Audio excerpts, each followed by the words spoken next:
Yeah, so giving a quick introduction about Darshan.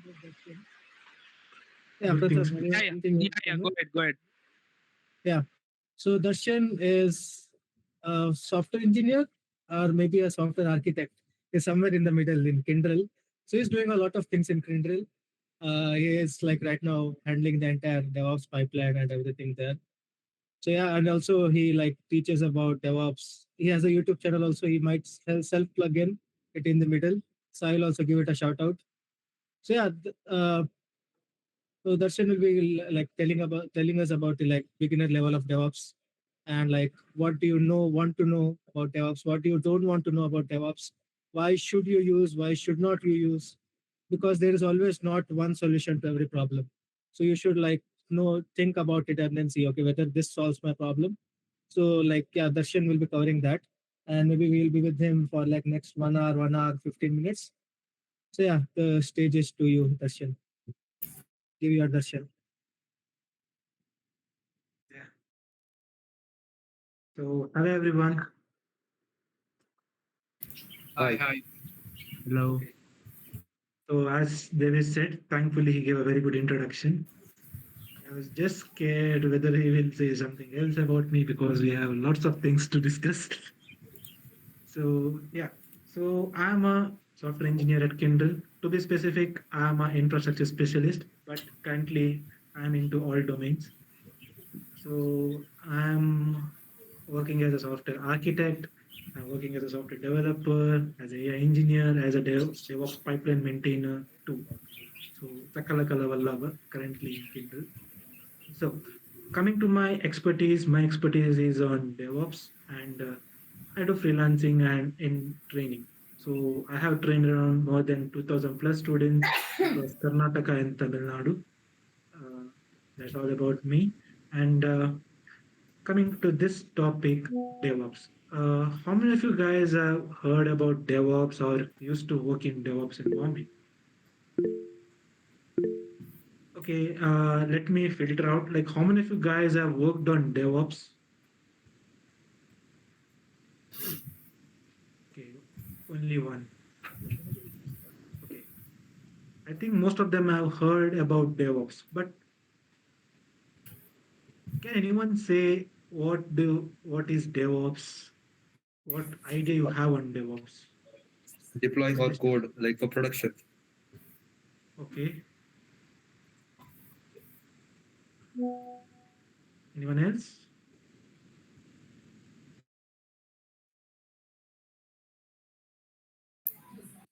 What do you think about DevOps? Like, why do you need, like, what is the necessity of DevOps? Why we follow DevOps? Why is the trend of DevOps everywhere? Okay, It basically combines development and operations. okay, what else? Whether it is a tool, whether it is a framework, whether it is a practice, whether it is a methodology, whether it is something else. What do you think? Okay, workflow. What else? Give a shot. Now, DevOps is not just CI/CD pipelines. DevOps is not just development and operations. DevOps is a methodology or a practice. So there is no framework on DevOps. There is no libraries. There is no tools on DevOps. DevOps is just a practice. Practice where development and operations go hand in hand. Now, let me share my screen. I have a pretty bad PPT arranged for you guys.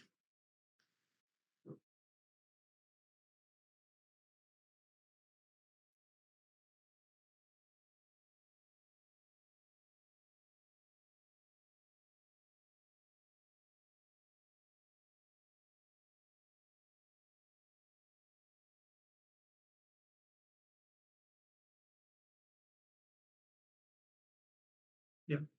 So in this session, I'm not going deep into DevOps. I'm just breaking this concept of DevOps into different sessions. So we'll be following a bootcamp type of approach. So in today's session, we'll see the introduction on DevOps. Like what is DevOps, why it is used, what is the purpose of learning DevOps. So, all about me, I'm an infrastructure specialist at Kyndryl, and also I'm a co-partner at Clientship Technologies Private Limited, a startup company that provides IT consultancy to all the business authorities.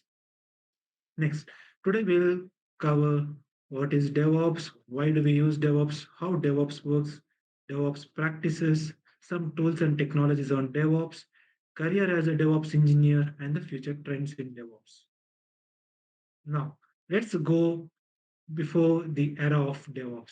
Now, can anyone turn on your mic and say, like, what might be the environment of a developer or an organization before DevOps came into picture? Yes, anyone want to give a shot?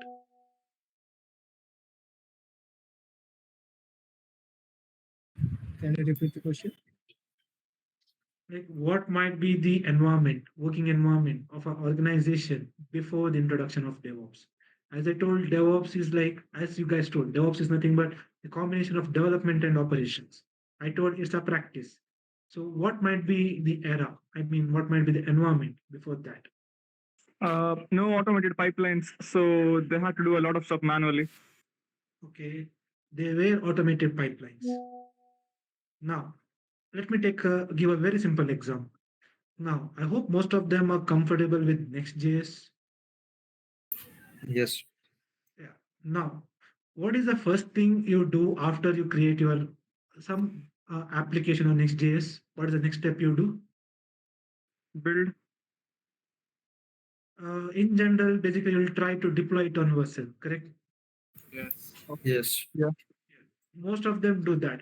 Now, I think most of them who have really worked on some real-time applications might have encountered this scenario. Now, during when you are developing it, that is when you are coding, you might not think of a particular code or particular snippet of code that might cause issue in the production. It works well on your local machine. It works in local host. But same code when you push it to your into your virtual server, it shows build issues. Most of them I think have encountered. Yes or no? Yeah. Now, Yeah. can anyone say what might be the issue? Dependency conflicts. What else? I mean, the the environment might be different. That's all. That's the one case. Second thing is that whenever we are deploying in Vercel, we are using the image. That is, it builds an image and using the build file, it is deploying. But in our development mode, we are running as a development. We are not using the build image. Now, most of the frameworks have updated to use the build image in their development environment too. But most of them, they skip few parts. Now, what can anyone say what might is be a the build drawback? image? What is a build image? Just for the audience to know. Like it's a piece of file, executable file on the server. Example, how we have ./a.exe file when we compile the C program. Similarly, a build image is nothing but the compiled version of that application, a single file which runs on the server.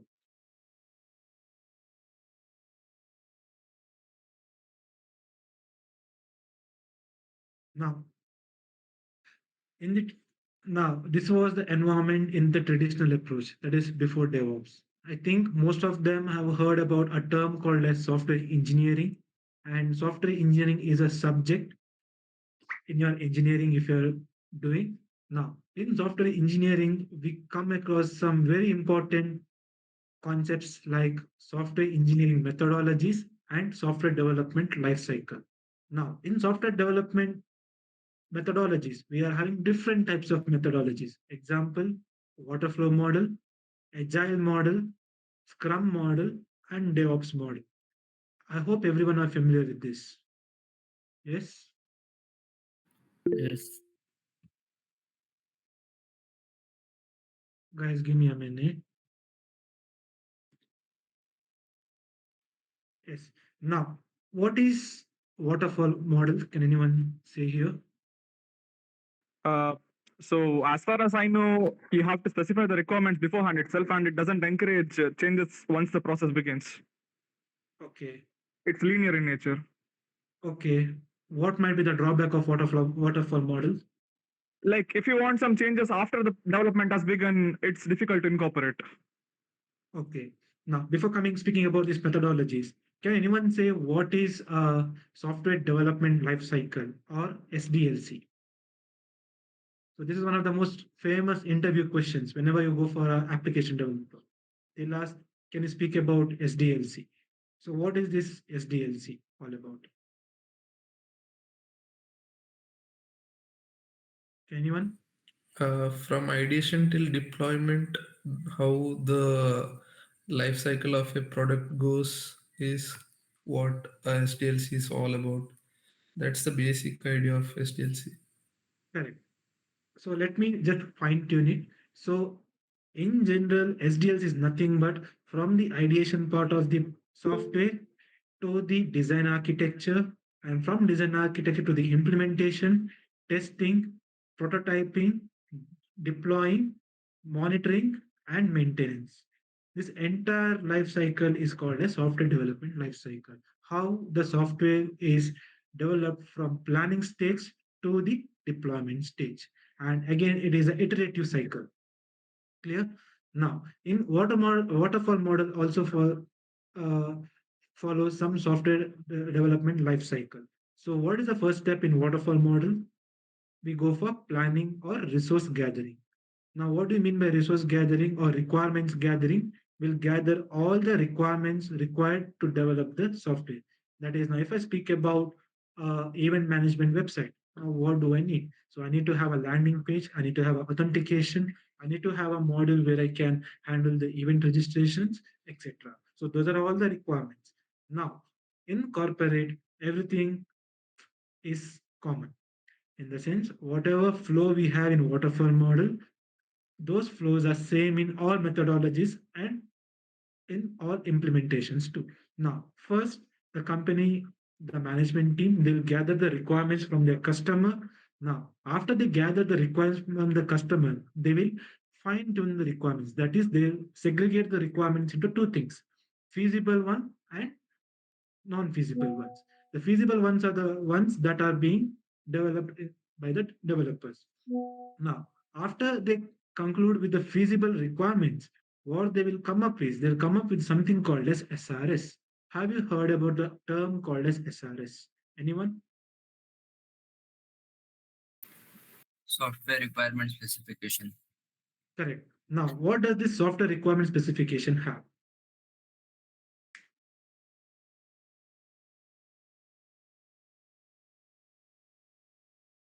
Does anyone want to give a shot?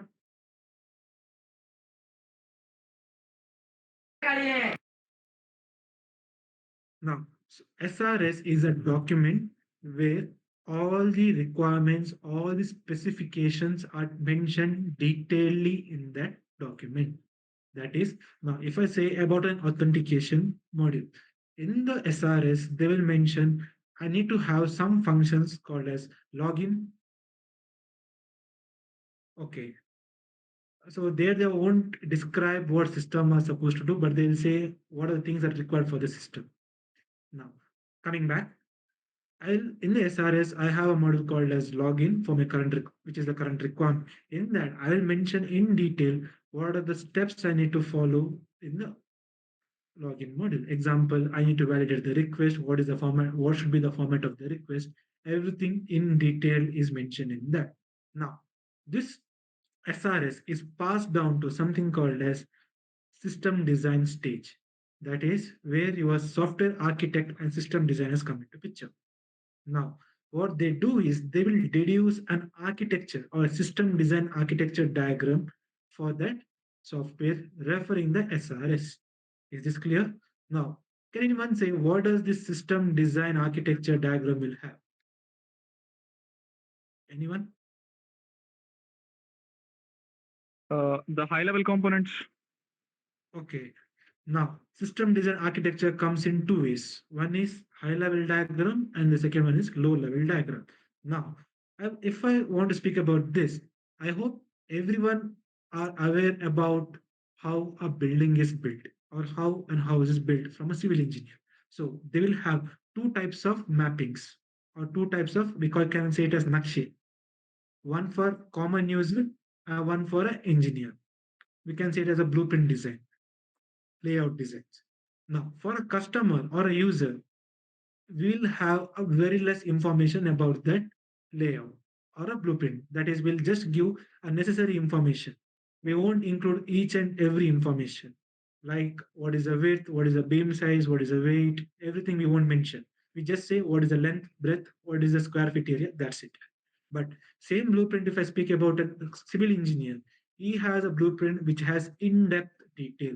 That is, what is the width of a wall, what is the content that we are going to use in the wall, what is the thickness of the brick we are going to use, what is the consistency of the cement that we're going to use. Everything is mentioned in detail. So now, what is the layout design or the blueprint that has filtered information is nothing but your high level design. We can just see the overview. In the lower level design, we can see each and everything. That is the blueprint that we are giving to the civil engineer. Similarly, in the corporate, in the software development cycle, we have the same diagrams. You might have encountered in your high level design diagrams, but for developers, they will give the lower level design diagrams. That's where we go and implement that architecture. High level diagram is just for the customer. Lower level diagram is for our developers or the engineers. Now, after that, we'll go for system design phase. So system design and architecture phase, it has two phases. One is designing the system, and second thing is deducing the architecture. Now, once the system design is done, we'll go for the architecture. Now, what do you mean by the term English term architecture? English meaning.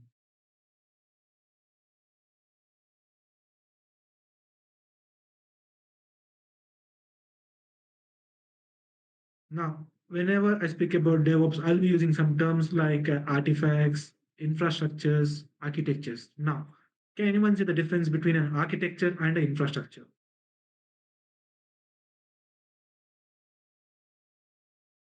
Okay, so architecture is nothing but in general a standard form. Example, it can be applied anyway. Infrastructure is the implementable form. Example, if I say I have this architecture on a software, now using the same architecture, I can deploy, configure it on Azure Cloud. Using the same architecture, I can configure on AWS. Using the same architecture, I can configure on GCP. But architecture is common for all this. Now, what implementation I have done on AWS, Azure, or GCP, those are nothing but infrastructures. Implementation of those architectures is nothing but infrastructures. Clear? Now, once this architecture and system design is done, then it is passed on for implementation, where developer comes into picture. So this design is given to our managers, that is our team leads or project managers. They will assign the task to each groups, and the developers will implement it. Then it goes for something called as testing phase. After testing, again, I don't know much about the testing phase because testing is one big department. We have different types of testings like unit testing, feature testing, functional testing, non-functional testing, UAT, black box, integration, many more. I don't have much idea on that. So yeah, it goes for testing phase where the software is being tested based on the SRS, not in general, just based on the SRS. After testing, they'll go for deployment, where the software is available for the customers for use. After deployment, they'll go for maintenance, where the software is being maintained by the team. Suppose if there are some incidents which we might have missed, logical bugs, all things are maintained. The modules are maintained, the packages are maintained in the maintenance stage. Again, it comes back for requirement gathering, like an increment life cycle. Now, the drawback of waterfall methodology in general is that it used to take long duration. Like suppose if I want to develop an application, if I follow the step by step, waterfall is nothing but a step by step process. So if I follow that methodology, I was taking around more than like 6 months to deliver a software to the client. Now, as a human, we are very greedy. We want things as fast as possible. So they came up with a new technique called as agile methodology. Now, what is this methodology? Okay, Davis, just can you just ping me out if I miss out any chats, please? Yep. In chats, okay. No, I mentioned because some people are answering the questions in the chat, so keep it open. Side. Okay. Sorry, I was not checking the chats. Okay. Now, then came agile model. Now, as the name says, agile means fast. The main objective of agile model was delivering the software as soon as possible. That is quick changes. The thing is that the only thing is the client should be happy. That is the only objective of your software development. As soon you provide the software to the client will be happy. Waterfall model, the delivery was late. In agile, it was faster compared to your waterfall model. Then they came up with the special model called as Scrum model. Scrum model is what we do. Gumpinali going there. Together we go, we develop in a Scrum way. Now, after that, we still, due to the agile model, we could develop, we could deliver the software within weeks. Again, as a human, we are greedy. We wanted to deliver softwares within weeks. I mean, within days. At that time, DevOps came into picture. Now, before the DevOps, it was something like this. So developers were more focused on agility, that is, how should I deliver the software as soon as possible. But operators were only focused on, operators are nothing but your operational team. They were only focused on the stability of the application. That is, whatever code the developers have built, I need to deploy on the cloud and keep it stable. Now, what was the drawback of this? So we call it as a destructive downward spiral in IT. That is, first thing is that operation teams were unaware of the large fragile codes. That is, developers might have written some fragile codes which is not compatible in the production environment.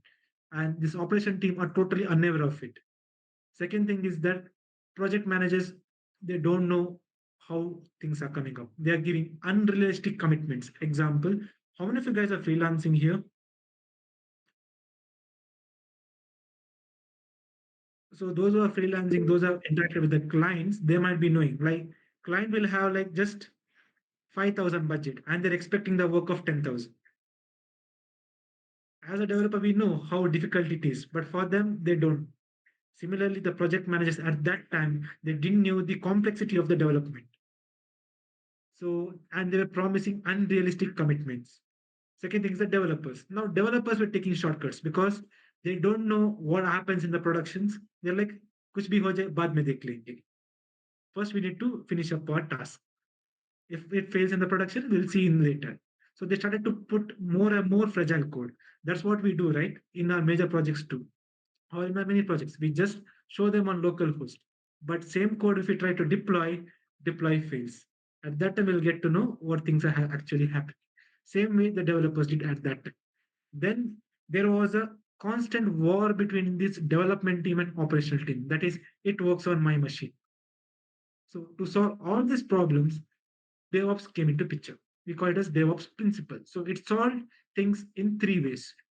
So first thing is that we call it as left to right shift. Now left to right means development to production. Or here in terms of DevOps, we can say it as development to operations. So first, here they clearly outlined the flow of a software from development to operations. Now the developers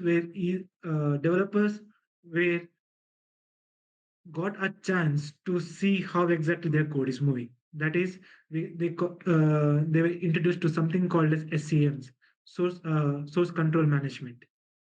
So there they started to share the codes in a single repository, and what they did was single repository they used to play for development, production, and maintenance.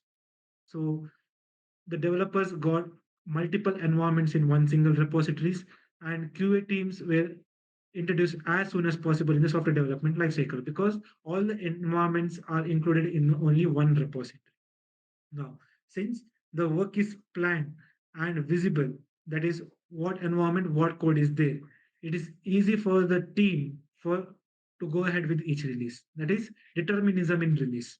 Second thing is that development was consistent, QA and staging environments were consistent, and before deployment, everything was built.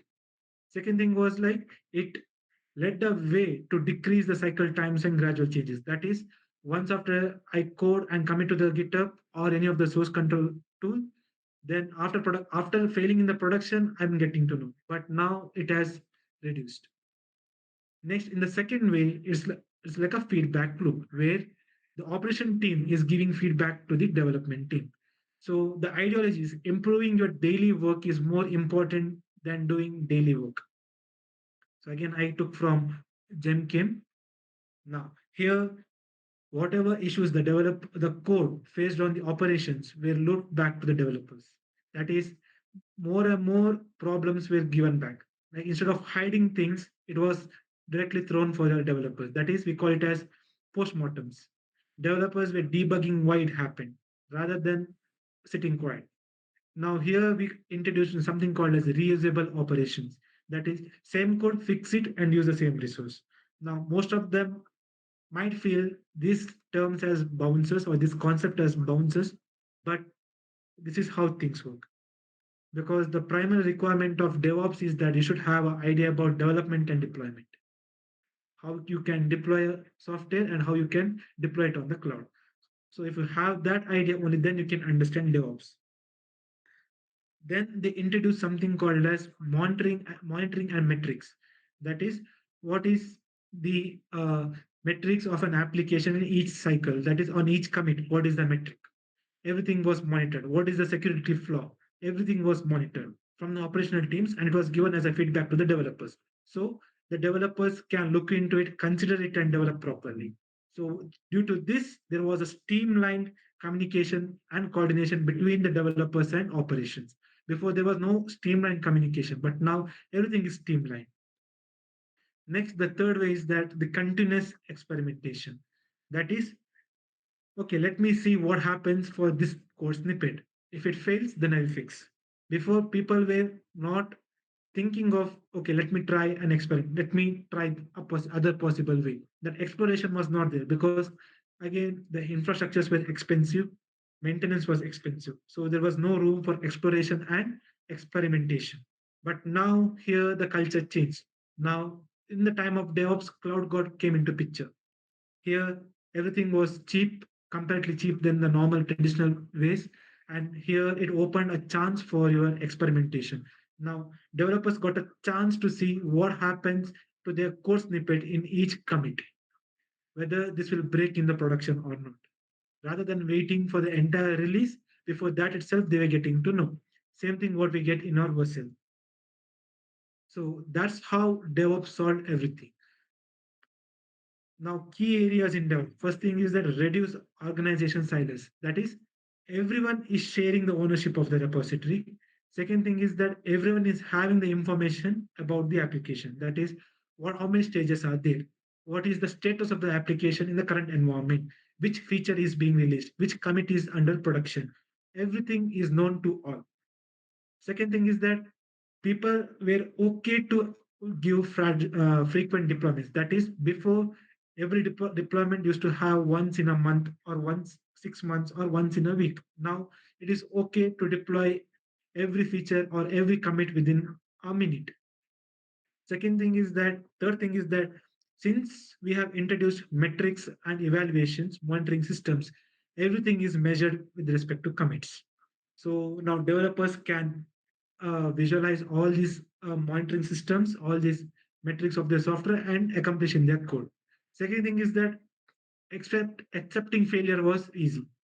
Before, accepting a flaw, accepting an error in deployment was a big case. People were getting scared. I am failing in so many test cases. What to do? My job might be at risk. But now here it is normal. If you don't get now here, the mindset is like if you don't get errors, then you have done something wrong. I think most of the corporate people can relate. What do you say, Devesh to Jen? Without, if you don't get any error during deployment, we are not satisfied, right? Mhm. So Once in a while, you should break production at least. usually we try to see like, can we break the production environment? Can this code? We tend to take risk. We tend to accept the failure. Okay, if it fails, okay, let me resolve. But before it was not like that. Because of this practice, it became common. Second thing is that people started to automate things. Here there was a opportunity to introduce automation, and they try to reduce manual work as much as possible. Now, forget about this. We'll see these things in detail in the next slides. Now, this is the basic testimonials from different vendors, that is AWS and Azure. Now, let's see the DevOps practices. Now, here we entered here, these are the key things which we follow in DevOps. One is continuous integrations. Now, what do you mean by continuous integration? Continuous integration is nothing but we are integrating the each piece of software in a single repository continuously. That is, now I'm committing continuously. That's it. Simple. Okay, if you see levels website down, okay. Devesh, you have a question there. Now, continuous integration means like we are integrating each and every commit continuously. That's the only funda. No big rocket science here. We are just pushing everything into the code, everything is getting merged. That's it.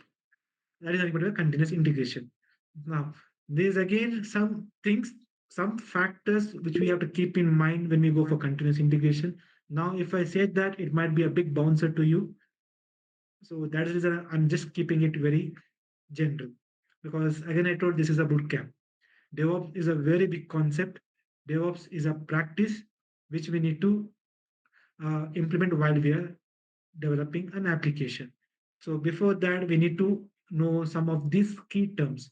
Again, we need to know why this is there. That's it. Where it is there. That's it. Now, next comes continuous delivery. Now, what do you mean by continuous delivery? Whatever commits, whatever successful commits I do in my repository, it should be deployed on the cloud. That means it should be reached to the customer as soon as possible. That is the meaning of continuous delivery. For each and every commit, each and every successful integration, I need to deploy it and deliver it to the customer. That is the meaning of continuous delivery. Next comes continuous deployment. Now, what do you mean by deployment? Deployment nothing but going to the production. So most people tend to say continuous delivery and continuous deployment both are same, but we see if we see in a root level, continuous delivery is nothing but we're pushing everything into the cloud or pre-production environment. Continuous deployment is that we are pushing the pre-production we are pushing all the successful commits that are in the pre-production environment to the customer. So both come under same stage, but only thing is that delivery comes before the production, that is pre-production environment, and deployment comes in your production environment. Delivery is the one which is the compiled image of your application, which is going to be delivered to the customer in continuous deployment stage. The the packed image that is uh, that has passed all the testing phases is deployed or delivered to the customer. So that's the only difference. Then here we'll follow one of the major architecture called as microservice. In DevOps, majorly we'll be following microservice. The reason is simple, it is easy to scale and easy to maintain. Technically, it's hard to maintain, but in corporate perspective, it is easy to maintain.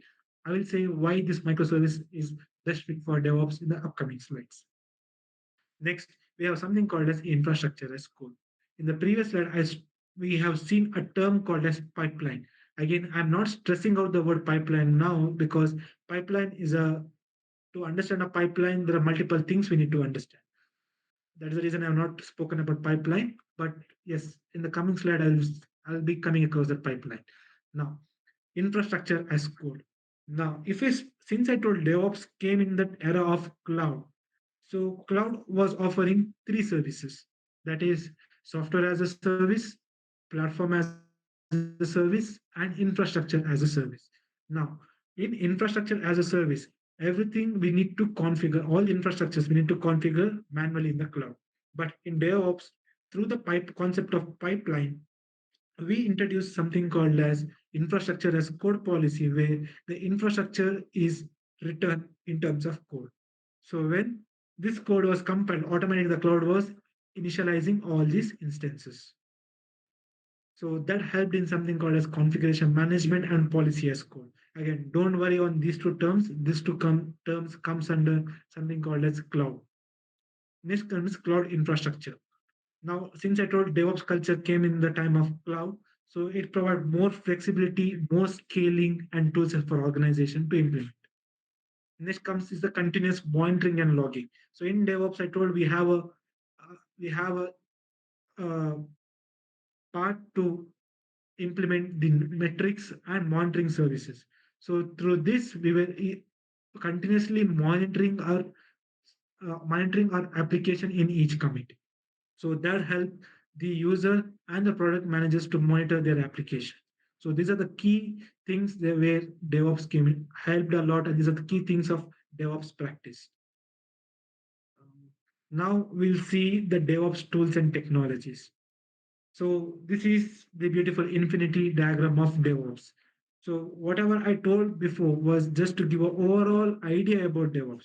Again, I'm not speaking in depth, I'm just speaking in general terms so that you guys can, as I told, for DevOps, we need to have pre-requirements, like you need to have an idea about development and deployment.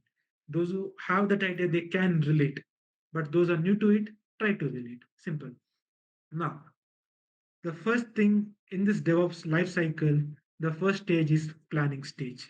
Now, what happens in planning stage? In the planning stage, we'll gather all the requirements, generate an SRS. Then we go for coding stage, where we implement all the things that is there in our SRS.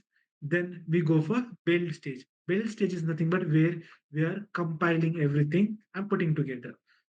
Then we are testing it, then we are releasing through the release versions like Jenkins and GitHub Actions. Then we deploy. Before deploying, we'll containerize it, we'll package it and put to cloud. Then we'll go for operations where we are monitoring, where we are looking after the scaling and reliability. Then it goes for something called as monitor stage, where we are monitoring the condition of the application that is available to the user. Again, we iterate back and do everything.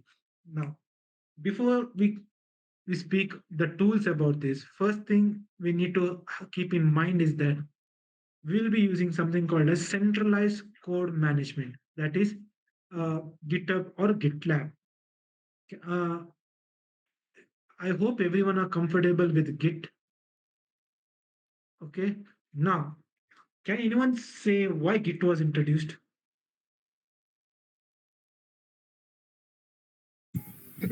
To track the codes, what we build, Can you every be line of code. okay? What else? To make code more accessible. Okay, I'm speaking about Git. The main reason why Git To came push into code. picture was, one was version control, and second thing is collaboration. Collaboration was implemented through your SCMs, that is GitHub and GitLab. There are other source management tools like Bitbucket, etc. But the main idea of Git was version control, a lightweight, easy version control system. Now, I hope everyone have worked on GitHub and they are okay with few of the terms like branches, commits, commit ID, tagging, versions, releases. I hope everyone are familiar with this because the fun root of DevOps starts from your SCM. Now, when I when I speak about your repositories or about your softwares which are deployed or which is published on GitHub or GitLabs, so how many of you follow a practice to have one backup branch? Anyone who follows that? Like we'll have one backup branch, or everyone just commit on main branch. So how You is mean your like approach? backup? By backup, you mean like a separate branch to create a feature? Yeah. Yeah. Don't Uh, commit to master, guys. Don't commit to master. You will realize now it later. it's recommended. Now I'll say my first journey on GitHub. I was not used to with Git a lot. I was just started. At that time, I was working on an application. At that time, I was like doing trial and error.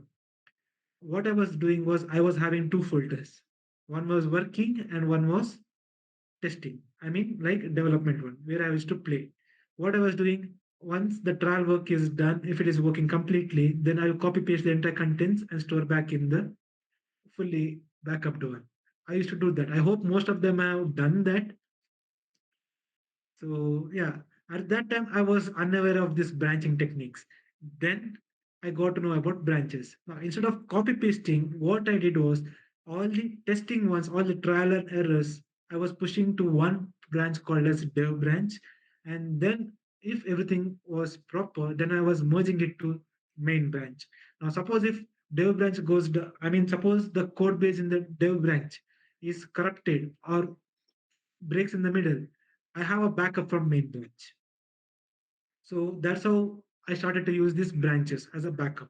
Now, same concept. Now, if I speak about DevOps practice, here they say something called as we need to follow some standard practices.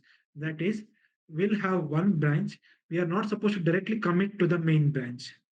Instead, we need to create a feature branch with the feature name and then work on that feature and push to that feature branch and then raise a PR. I hope everyone are familiar with this standardization. Yes or no? If yes, just raise a thumbs up. Yeah. Now, in corporate, it's bit evolved version. We have the same staging where we'll have one main branch and then we have a backup branch, like that is feature branches, where we are committing all the features and then raising a PR. But instead of that, we are having a evolved version where we have some multiple environments into it. That is, now we are not directly contributing to the main branch. Our main branch is nothing but our production branch. That is prod. We nickname as prod. Main as prod. Then we have something called as pre-prod branch, and we have a duplicate of it called as development branch. Now, if I speak about how we work at Kindle, we are having more than 5 branches. That is, first we'll have feature branches, then we'll have development branch, then we'll have testing branch, then we'll have pre-prod and production.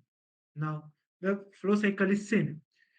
All the developers will work on feature branch, commit all the features on the feature branches, then we'll raise a PR to the development branch.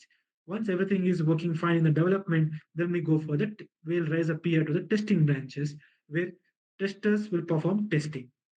After the test cases are passed, all the things are passed, metrics are met, it is passed to something called as user acceptance branch. Now, I hope most of them who are using cloud or hosting services like Hostinger or GoDaddy, there are chances like only a selected customers will get like a trial of the particular feature before it is available to all. I hope everyone knows about this. Now, in the user acceptance branch, what we do is we'll publish this code to our selected users, like our loyal customers, old users, will publish to them. They will use this brand, they will use this release version of our software, and they will give a feedback to us. If there are any flaws, they will give us back. If they say any changes, they'll give us. If they say okay, then it's good to go. Once it passes the user acceptance testing, then we'll merge it to something called as pre-prod branches. Pre-prod branch, where you're testing the application from end to end, will it fail in the production. Once it is passed, then we'll merge it to the production. So production branch is nothing but the main branch. So the code base present in this branch is available to all the users. So that's how the thing works in. That's how the coding practice. That's how the version control we use in GitHub, in Kindle, and most of the organization.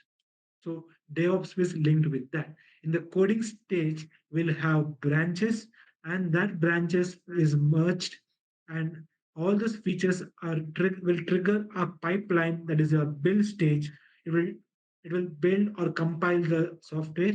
I mean, compile the code base. If there is any vulnerabilities break, it will fail, and developers need to refix it. Then once the build passes, it will go for testing. Then it will go for release version like Jenkins. Before that, once it goes for Jenkins, then we'll containerize it. We'll build an image, deploy it on the cloud, goes for the customer, monitor, and come back.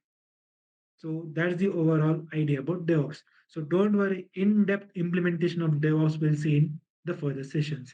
Currently, we'll focus on what DevOps is, what are the components are involved in the DevOps environment, what are the things that we'll be using. And one more thing to add on, again, as I told, DevOps is a practice, and also DevOps is a set of tools. Here we are using a lot of tools to implement a pipeline. Now we'll see the tools that we are using. Now in the code stage, we'll be using something called as Git, that is version control. Then the build stage will be using Maven. The testing will be using Selenium or JUnit. Then in release versions, we'll be using Jenkins and Koshi.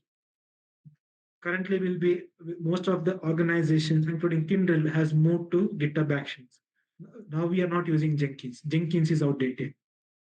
Then in deploy stage, we'll be going to Docker, and where we are containerizing and generating an image, and that image is deployed on AWS. Then in operations, we are scaling that up using Kubernetes. Automation is done using Ansible and Chef. So these are the different tools. In monitor stage, we'll be including something called as Datadog, Prometheus, etc. So these are the different set of tools that we'll be using in a DevOps pipeline for a software. So again, that is the reason why I said DevOps is nothing but a set of tools. Here we are having something called a task and backlog grooming. Then we have an application and site reliability engineer. Then the code source is generated. That is source code is pushed to source code management. That is your GitHub and GitLab. Then pushing is done using Jenkins, GitHub Actions, or Argo CD. Then code scanning is done using Blackbuck, SonarQube, and CodeQL. So here we call it as code review and vulnerabilities. So this is a pipeline.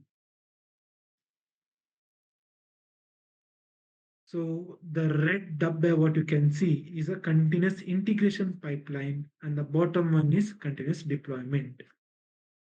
Clear? Now, here in integration, we are just putting everything together. Here we are scanning for any vulnerabilities using Blackbook, that is any logical errors we are having, any formats we are missing, everything is being tested. Then after that, we are going for build tool. In build tool, here first we are compiling the image. That is, example, if I speak about Node.js or any JS ecosystem, we call it like npm run build.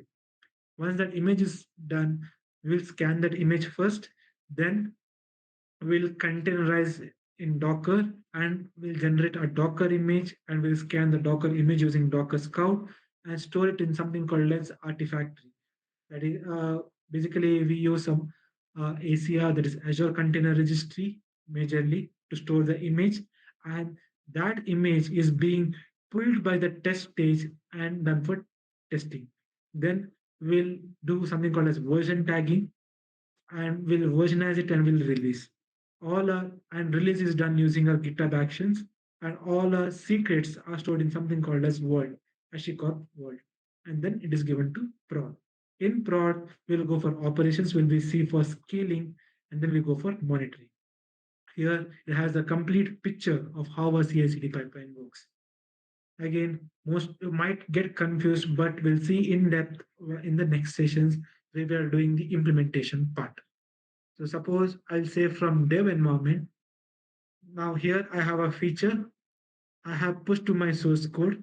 Now it will, whenever I push, I'll trigger a pipeline. So that is your CI/CD pipelines using your GitHub Actions or Argo CD. Here I will test for something called as any Git leaks.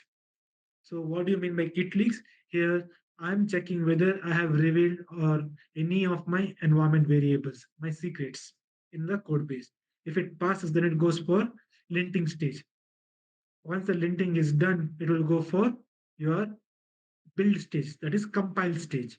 Once the compilation is done, it happens here. Then here the compiled image goes for code review and vulnerabilities. Here the compiled image goes for scanning through the softwares like CodeQL and SonarQube.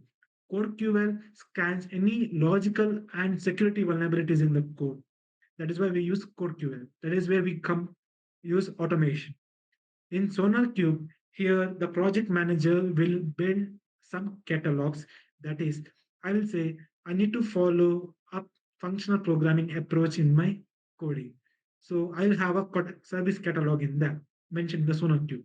What SonarQube will do is it will scan the entire code base, each and every code, and will check whether it is meeting the catalog. If it is not met, it breaks the pipeline, will come back to the developer. That is, it will generate an incident in Jira or GitHub project management tool.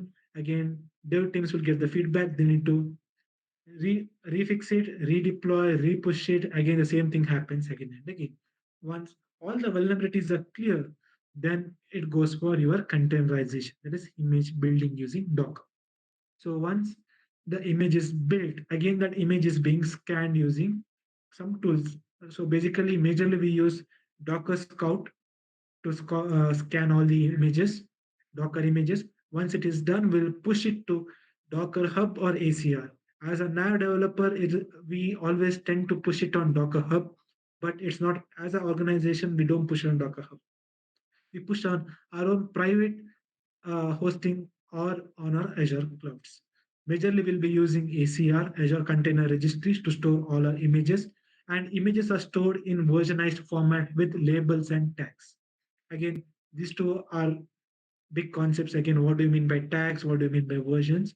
So whenever we are going for the hands-on part, at that time we will understand what exactly these things are. Now, after that image is done, pushed into our ACR or an artifact, we call it as an artifactory, that image will be pulled by the other environments, that is your staging environments or the test environments. This image is nothing but our binary images. And this image, after the test stage is done, again, test stages goes again with the same thing. It from testing starts from your source code management. From development, it will scan, it will store in your ACR. Once it is done, you will raise a PR to your testing stage. Testing stage, it will start from your source code management. Again, it will scan using your Jenkins, it will run npm build, etc. Then it is scanned with other mechanisms. There are other service catalogs mentioned using the same tools. Then image is built. Again, the scanning is done with the other catalogs and pushed to your ACR. Once it is done, it goes for your next UAT. That's where we are going for your versionized release. So we'll club all the releases together in the cloud and we'll push it. So how we are pushing? We are pushing using GitHub Actions, and we are all storing the secrets in HashiCorp Vault. And then your integration stage is done. Once after the software is deployed, it goes for an operation stage and goes for monitoring. That's how the CI/CD pipeline works in general. Exactly to speak, If we have it a works in a 1 minute very speech different to way. deliver, Those who know about, I mean, the ones who are working in the corporate, they might be having some idea, but as a freshers or as a students who are just introduced to CI/CD pipeline, this is the most generalized way which I can put up. But in industry, it's not like this. It goes in very vast way. Again, it's like around 4 to 5 slides of images. Don't worry, we'll understand when we go for the implementation part. So, what is the career? So, before that, there are two cases now. One, working in a DevOps environment and working in a normal environment. Now, the people who are working in the normal environment usually have less stress regarding the production because they don't even care whether it works or fails in their production. They just wait until the operation team gives a report. But in the DevOps environment, every developer, whenever he's writing every single piece of code, he's scared about the production. Always he codes keeping in mind about the DevOps environment. Only that mindset the DevOps engineer, the developer who is having the DevOps environment will have. So that is why people say, even I believe, working as a developer in a DevOps environment is more challenging and more stressful compared to the normal one. Here we'll just type and we'll just generate a code, then we'll put on ourselves. But in a DevOps environment, it's not like that. They are doing rigorous testing, rigorous scanning. Each format of code matters. So that thing will have in our mind when we are writing the code. So that is the reason why DevOps the people who are working in DevOps environment are paid. No. That is why most of the companies are expecting their candidates to have an idea of working in DevOps environment. The main advantage of DevOps is that the debugging is much more faster because the developer has an idea about production. Developer knows what happens in the production because he's directly in touch with the production team. He gets the report of each and every commit what happens in the production because he can see lively through the pipelines. Now, here these are the most famous and general roles that are available in the market. That is for CI/CD management and automation. As I told, the main purpose of a DevOps engineer is to build a pipeline. How the software is being shipped from your development to the production to the customer. That is the meaning of pipeline. End-to-end medium, where we are passing the code from development to the customer from the production. That's where CI/CD automation pipeline comes into picture. Cloud deploy and management, infrastructure management, performance assessment and monitoring, documentations, and assisting in DevOps culture adoption. So these are the major DevOps engineer roles. Next is future trends in DevOps. So rise in AI driven DevOps, that is AI ops. Now DevOps is outdated. After DevOps has evolved into something called as DevSecOps. DevSecOps has opened into branches like AIOps, MLOps, PipOps, SaaSOps, etc. So these are the multiple methodologies the companies are following. The most rising is your AI ops. It's majorly for your AI team, where you're using agentic AI on your development part and operational part, you're using standard modeling. Then agentic AI in DevOps. Then you have something called as platform engineering and internal developer platform. Again, platform engineering is a very big concept. As a fresher, it's difficult for you guys to understand platform engineering because the primary requirement is that you should be knowing in depth of DevOps. It's an emerging trend. Next is continuous everything. That is, everything is automated. All your CI/CD, CTs, that is continuous testing. Everything is automated using AI. So that's what it says: continuous testing, delivery, and validation powered by automation. So basically, we're automating each and everything for faster innovation cycles, where we are delivering the software to the customer as soon as possible. The metrics of our DevOps team in our company is that every day we are launching around 2 to 3 features. Enterprise softwares are launching 2 to 3 features in a day through your DevOps practice. So that is the effect of DevOps in our most of the organizations. So any questions? In this session, I just covered the most general way possible. But in the upcoming session, we'll dive in depth about DevOps practice, how exactly DevOps is implemented, how exactly we build a pipeline, what are the different things that come in the picture of pipeline. Everything we'll discuss in depth because it's very vast and it's very time consuming, and also it needs prerequisite of having an idea on development and production. So that is the reason. So any questions?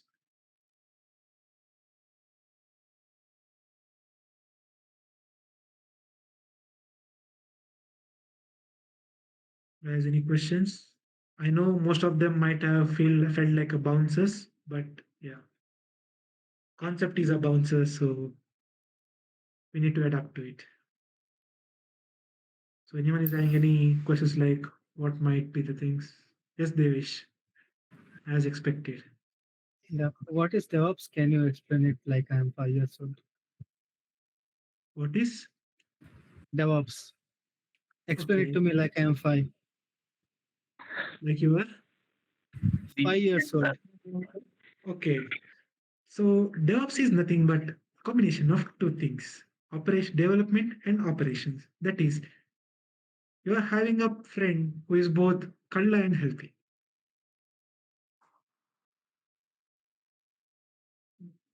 Okay. Okay, don't distract with the word chubby. Yeah. So this is not a 5 year kids concept. It is adult concept. DevOps is meant for adults, not for kids. Sorry, I failed to answer your question. Yeah, that was the answer I expected. Yeah. It's 18 plus. Hello. You said that there are some flows like the pipelines that are meant for production grade that we won't understand currently. So this is supposed to be like boot camp. So we'll have many sessions. So will you tell us about that as well? Yeah, sure.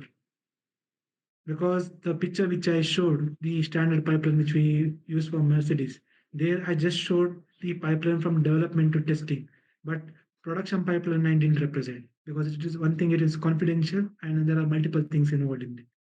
But as a fresher, if I introduce it to you, it will be a very big bouncer. So in the bootcamp, we'll cover from everything from Okay. the first building pipeline, then going for multi-stage pipelines to the production. Okay. Yeah, sure. With any doubts?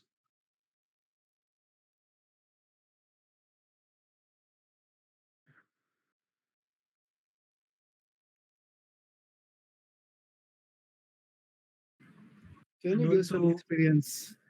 Yeah, like you want to say something, you can. yeah, and also now in my company, DevOps is a primary requirement. So most of them get rejected because they don't know DevOps.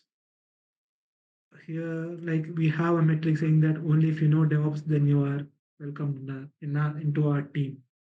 Yeah, so that is the that is the importance of DevOps because almost every company I believe they are following DevOps. Is it might Yeah, be I an issue? wanted to ask that, like, if a person doesn't know development, should they like go into DevOps first? Like, can I get a DevOps role without having any knowledge about like web development or any sort?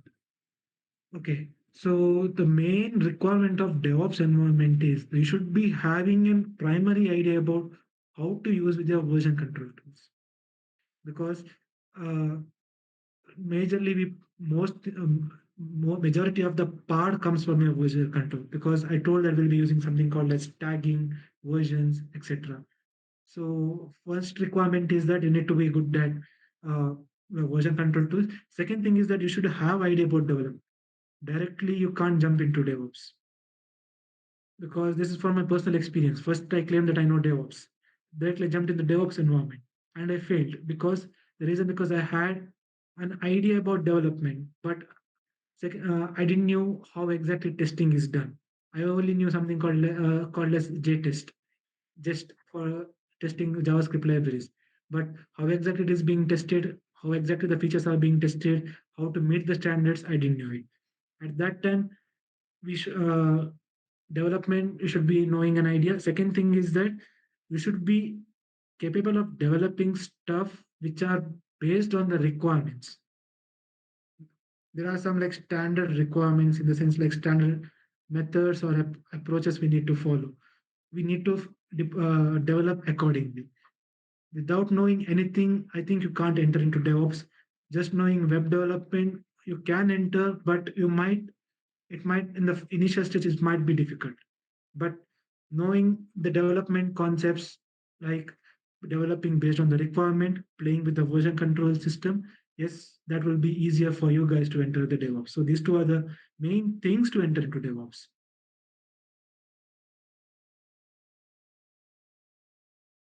Did I answer that? Yes, thank you. Yeah, folks, please shoot your question. Darshan is very busy, man.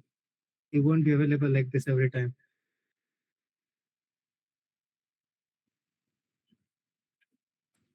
Because again, DevOps is a thing from my personal experience. I'm saying it's a thing like you only learn until or unless you play with it. Just like our normal development or learning any programming language, until or unless we play with it, we won't learn it. So here again, in a very okay, we have Devesh in our room. I expected that. Yeah. What is Kubernetes? So Kubernetes is an orchestration tool that is used to manage all your containers, in simple terms. Okay. Now, So will you cover in future? huh? Will you be covering that in future? Yeah, sure. Again, Kubernetes is a very big concept. Why I'm saying is because now we need to have idea about Docker. Now, why we got why we brought Docker into picture? One thing is that majorly most of them have the same answer. It works on my machine. So to erase that, we brought a concept called as Docker called containerization. But containerization concept was brought for your complete utilization of a resource. So now what Docker container does, it will manage your resource. Now, suppose there might be a case when suppose there might be a case where containers might run out of resource because again, it runs on virtual machine. Virtual machine is nothing but again a physical device stored present in different location. Now, how will I handle the resource allocation for the containers? At that time, Kubernetes comes into picture. That's why we call it as an orchestrating tool. Kubernetes allows resources for a Docker containers. Docker containers allows resources for an application. That's how it's related. Yeah.